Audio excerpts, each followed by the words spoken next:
MBS Noticias.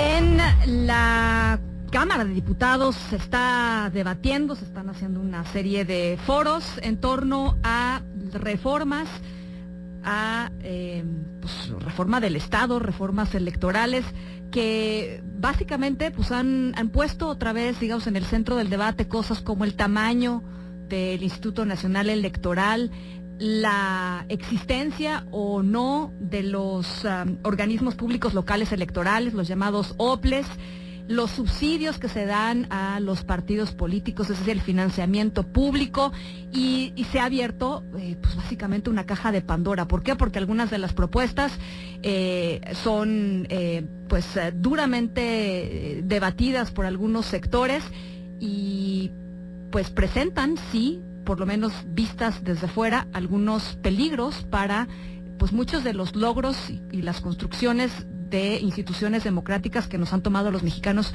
muchísimos años. Para platicar sobre este tema, sobre la batalla que se viene, está en la línea de En Directo, y yo le agradezco muchísimo, Lorenzo Córdoba, consejero presidente del Instituto Nacional Electoral. Lorenzo, ¿cómo estás? Muy buenas tardes. Hola, Ana Francisca, qué gusto de saludarte, un gusto estar contigo, con tu auditorio. Igualmente, pues, quisiera, digamos, para toda la gente que nos está escuchando, una visión general de algunas de las cosas planteadas básicamente por diputados del partido que tiene mayoría en el Congreso, de Morena.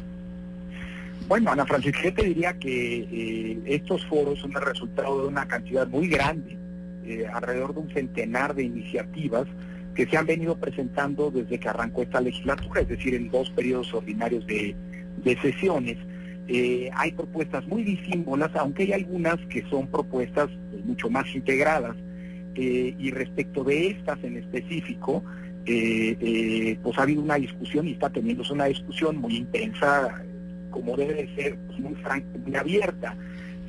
Yo te diría que y es parte de mi intervención la semana pasada, no el día de hoy volví a participar, pero la semana pasada fui invitado a la inauguración de estos foros, de Parlamento Abierto, como le llaman, y un poco lo que yo decía entonces era, está muy bien que haya reformas electorales, el sistema electoral siempre es perfectible, pero partamos de una premisa.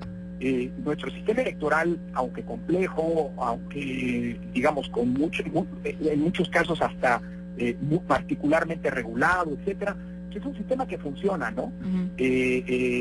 Los últimos, y funciona bastante bien, por cierto, en los últimos 5 años en la Francisca hemos tenido elecciones en donde se ha presentado el índice de alternancia más grande de nuestra historia democrática. Piensa nada más en la cantidad de gubernaturas que han cambiado de manos de un partido a otro, 23 de 35, es decir, un 66% de índice de alternancia. Las elecciones de 2018 y 2019 no han sido esencialmente contestadas, las de 18 son un punto de referencia a nivel internacional. Entonces, si algo funciona, la pregunta primera de una reforma, que siempre es bienvenida si intenta fortalecer lo que tenemos y no ponerlo en riesgo, pues es ¿para qué queremos una reforma? Y la pregunta más reiterada en todas estas iniciativas pues tiene que ver con los costos, los costos de nuestro sistema electoral. Y un poco lo que varios hemos planteado es, nadie está peleado con una lógica de austeridad, de eliminar duplicidades, etcétera, en donde las haya, pero tengamos nada más cuidado de que una lógica meramente económica, y aquí cito por cierto a Pablo Gómez, bien interesante su intervención el día de hoy. Pablo Gómez decía que pensar una reforma pensada nada más en términos, digámoslo así, económicos, puede llevarnos por un mal camino y vulnerar la certeza que, por el contrario, nos ha costado, como tú decías, mucho construir, ¿no? Cuando hay una reforma, digamos, electoral, hay 2 grandes preguntas que se le tiene que hacer a las autoridades electorales. 1, ¿qué implicaciones tienen los cambios que se quieren hacer? Y 2, ¿cuánto cuesta? Porque eso ya lo vivimos, si te acuerdas, en 2014 se hizo una reforma muy compleja en donde se decía que se iban a abaratar las elecciones, pero eso no fue realidad, ¿no? Creció el INE en su estructura, crecieron las atribuciones, se dio más dinero a los partidos políticos, pues ni modo que costara menos, ¿no? Entonces yo creo que esos son los grandes cuestionamientos, las grandes preguntas de entrada, porque creo que nadie está peleado en pues tratar de reducir los costos de las elecciones, simplificar los procesos, siempre y cuando esto no altere, diría, tres cosas: la autonomía de los órganos electorales, que hemos logrado difícilmente, pero exitosamente conseguir; dos, la representatividad del sistema político; y tres, la funcionalidad de un sistema que, si bien complejo, pues está sirviéndonos para recrear pacíficamente la disputa por el poder a nivel estatal y a nivel federal, ¿no? Ahora, hay quienes dicen que esto, digamos que planteado así, por ejemplo, plantear la reducción del número de consejeros o eliminar de plano los organismos locales electorales, pues es simple y llanamente una pues casi vocación, digamos, de debilitar a la institución como tal, más que como tú dices, bajo la lógica de ahorrar y la austeridad republicana, etcétera. Es simplemente las ganas de decir, vamos a tener un INE débil y vamos a poder nosotros controlar pues otros procesos, incluso procesos que antes caían en la jurisdicción electoral, ¿no? del organismo autónomo. Claro, mira, yo te diría que de la preocupación fundamental respecto de lo que te mencionaba y de las propuestas que tú estás retomando, que se han planteado, yo creo que hay que cuidar mucho que los cambios no se traduzcan en una captura, en una vulneración, como te decía, de la autonomía. Y hay una propuesta que a mí me llama la atención. Se dice, a propósito de la desaparición de los OPLES, de los órganos electorales locales, que el INE tendría que tener una estructura a nivel estatal de tipo permanente, consejos permanentes. Hoy el INE tiene consejos locales en cada estado y en cada distrito, solo cuando hay elecciones. Y lo que se plantea en alguna de las iniciativas es que esos consejos locales, esos 32 consejos locales que debería tener el INE, los nombraría la Cámara de Diputados. Y ahí es cuando digo, tengamos cuidado, porque hoy eso los nombra el Consejo General del INE en una especie de lógica de cascada. Sí. El Consejo General nombra a los locales y los locales a los distritales, pero es un asunto interno, no hay una, digamos así... No hay otro poder, digamos, no hay otro poder interviniendo en... Exactamente. Más todavía cuando se trata de un poder político. Claro. Ahí están representados los propios partidos, ¿no? Y hay intereses legítimos, pero pues, hay intereses de parte. Entonces, yo te diría, esa propuesta a mí yo diría que tengamos cuidado, porque justamente la ruta que hemos seguido en los últimos 30 años ha sido la ruta contraria. Ahora, por lo que hace a la desaparición de los OPLES, yo también digo, solamente, digamos, tengamos en cuenta que si los OPLES desaparecen, cosa que yo, honestamente, en lo particular, no creo necesaria, lo que sí es que el INE, tal como está hoy, no podría hacerse cargo de todas las elecciones locales, más aparte de las federales. No, pues necesitaría más dinero, ¿no? Claro, tendría que crecer. Mucho más. Y si tiene que crecer, pues a lo mejor los ahorros que se están planteando hoy son ahorros realmente marginales, o que están planteando conseguir serían ahorros marginales o incluso falaces, falsos. Sí. Porque hoy nosotros sí cumplen una función, y esto no quiere decir que no tengamos que revisar su estructura o homologarlos, ver en dónde hay eventualmente gastos que pueden acotarse, pero lo que digo es, cuidado,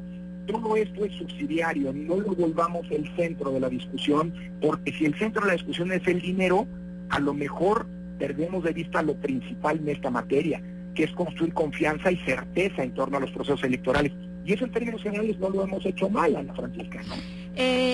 Ahora, lo que vemos un poco, digamos, en esta aplicación de la austeridad republicana por parte de la mayoría de Morena en el Congreso, que es en donde se está discutiendo esto, en muchos ámbitos, pues han sido recortes como de machete, ¿no? Y, digamos, no han sido recortes que han estado pensados quirúrgicamente para que tengan resultados particulares y no se afecten las cosas esenciales, las fundamentales, las que importan. No hay un temor de que esto pudiera repetirse ahora en el ámbito electoral.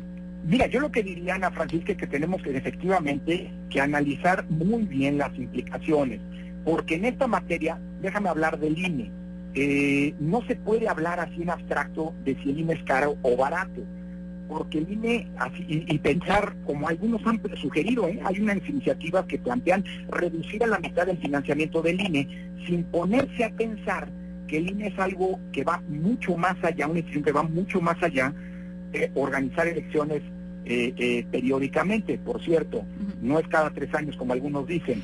Nosotros hoy estamos por terminar las elecciones de 2019 y en septiembre vamos a arrancar los procesos electorales en 2 estados de 2020 que se renuevan en 2020. Dicho de cual, creo que no se ha tomado en cuenta, por ejemplo, que casi un 40% del presupuesto del INE nos permite hoy a todas las mexicanas y mexicanos mayores de edad contar con una credencial con fotografía, que es nuestro mecanismo de identidad, que nos permite tener la base de datos biométricos y personales más segura y más grande del país, que nos está permitiendo, como ha ocurrido en los últimos 2 años y medio, combatir el robo de identidad e incluso identificar a más de 12,000 cadáveres desconocidos gracias a la compulsa de las huellas digitales. Es decir, quien piense que el INE nada más organiza elecciones y que eso es caro, se está olvidando que el INE nos da identidad, se está olvidando que el INE monitorea todas las estaciones de radio y televisión del país y no lo hace ninguna otra autoridad, se está olvidando que el INE es el único órgano que fiscaliza a los partidos políticos a nivel federal y local, etcétera. Es decir, yo creo que hay que hacer, en efecto, y nadie está peleado con la reducción de costos y con la austeridad, Ana Francisca. ¿En qué sí se podría ahorrar, Lorenzo? O sea, ¿en qué sí podría ahorrar el INE? Hoy sobre la mesa puse un par, digamos, en nombre del instituto, un par solo de propuestas, solamente para ilustrar en dónde sí podríamos avanzar en un abaratamiento de costos.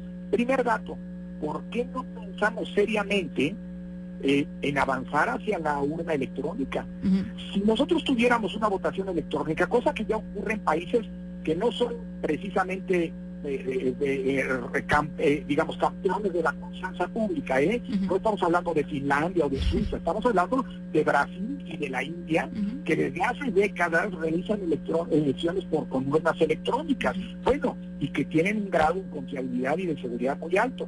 Bueno, solo la introducción de la urna electrónica, Ana Francisca, traería ahorros en la organización de las elecciones federales del orden de 4,000 a 4,500 millones de pesos en una primera estimación en la organización de las elecciones. Claro que hay que tener una inversión inicial, pero la urna electrónica, una vez que la tienes, te sirve para elecciones en los sindicatos, elecciones al interior de los partidos políticos. O sea, son como las celdas solares, ¿no? Son como las celdas solares, ¿no? Inviertes, pero luego te vas ahorrando a la... Exactamente. Y además la inversión inicial, dependiendo del tipo de urna, por cierto, tampoco es tan clara porque, en fin, lo que te quiero decir es que solo es idéntica de un ahorro. Otro ejemplo, mira, en el ámbito estatal, los partidos políticos reciben una cantidad de dinero idéntica o muy similar en todo caso a la federal. Si en el ámbito federal reciben 4,500, 4,400 millones de pesos, en el ámbito local reciben otro tanto. Y eso, claro que podría revisarse con una simple modificación a la fórmula de cálculo que hoy establece la Ley General de Partidos Políticos. Hoy esa ley dice que para calcular el dinero en los estados se multiplica el número de inscritos en el padrón electoral que corresponde por el 65% de una UMA. Bueno, si solamente le modificaras ese 65% por un 30%, es decir, disminuir más o menos a la mitad, tendrías ahorros de alrededor de 2,500 millones de pesos. Estamos hablando ya solamente por estos 2 simples y sencillos cambios, sin afectar la autonomía de las autoridades electorales, sin afectar la certeza y la confianza en los procesos y sin afectar la representatividad de la pluralidad política en el país, de ahorros de cerca de 7,000 millones de pesos.